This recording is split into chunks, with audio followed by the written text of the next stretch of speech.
tous, aujourd'hui je vous retrouve donc pour une nouvelle vidéo. Aujourd'hui vous m'avez demandé un petit peu ce que j'ai en termes de périphérique PC et je vais en profiter pour présenter ma nouvelle souris. Donc en termes de périphérique PC, alors oui, d'abord je compte m'expliquer par rapport à mon absence. Il y a plus de 2 semaines que j'ai mis une vidéo, je suis vraiment désolée.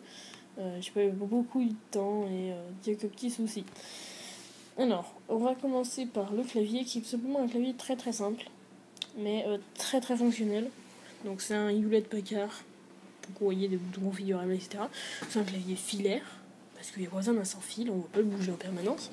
Donc c'est un clavier qui est en AZERTY bien sûr. Je sais également taper sur du QWERTY, mais c'est plus chaud. Donc on a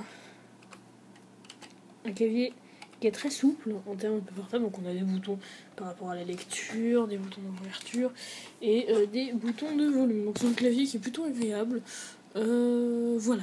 J'ai pas encore essayé sur des jeux comme Call of Duty, mais sur Minecraft il reste agréable. On va passer à l'élément très important étant la souris. Donc ça va être un petit peu le test. J'ai récemment acquis une NGS Satellite Extra, qui est une souris de marque quand même. C'est une souris qui n'est pas forcément typée très gaming, mais qui est très agréable. On peut remarquer déjà qu'elle adopte parfaitement la forme de la main. Donc c'est une souris qui vaut un peu plus de 45€, 46,70 exactement. Elle est sans fil, parce que moi j'adore bouger la souris un peu de partout sans avoir un fil qui me retienne. Donc elle a la base, donc avec charge et RX. Quand on la met dessus, elle s'allume rouge et après verte. Donc c'est une souris qui fonctionne en USB 3, donc je vois pas beaucoup d'intérêt. Donc on a pas mal de boutons. Là j'ai réussi à avoir un logiciel pour les configurer. Donc on a 1, 2, 3, 4, 5, 6, 7 boutons, 8, 9. Bon, tout ça vous en avez 5 configurables, 1, 2, 3, 4, 5. Donc ça reste vraiment très correct.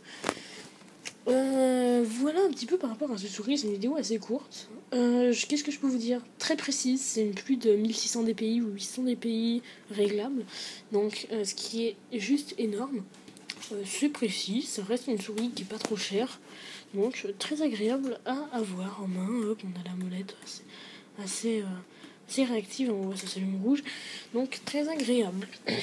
On m'a également demandé ce que c'était que mon écran. Alors mon écran, j'en ai deux. J'ai également un Hewlett-Packard. C'est un Hewlett-Packard W2200Z16V. Donc c'est un écran 1920 par 1080 pixels qui a une fréquence de 120 Hz, qui peut vraiment afficher du 120 fps en jeu. À côté, j'ai un écran un petit peu moins performant, c'est un LG qui fait une espèce de résolution un peu bizarre. C'est du 1280 par je sais pas quoi. C'est pas du 720, c'est plus. Donc c'est une dalle mat. On a une dalle brillante. Sur un écran qui a plutôt une bonne résolution. Un peu moins rapide, mais je joue pas sur celui-là, c'est mon écran secondaire. Voilà un petit peu tout ce qui est un peu périphérique. J'ai également mon petit kit de points Hercule qui est plutôt de bonne qualité. C'est vraiment pour faire du son jeu. C'est pas du son d'autre qualité comme mon Technics, mais ça reste vraiment correct. Voilà, je pense que j'ai vraiment tout passé. J'espère qu'on pourra se retrouver pour une prochaine vidéo. Je suis vraiment désolée de ne pas en avoir mis, mais voilà. Donc je vous laisse et puis certainement à la prochaine. Bye.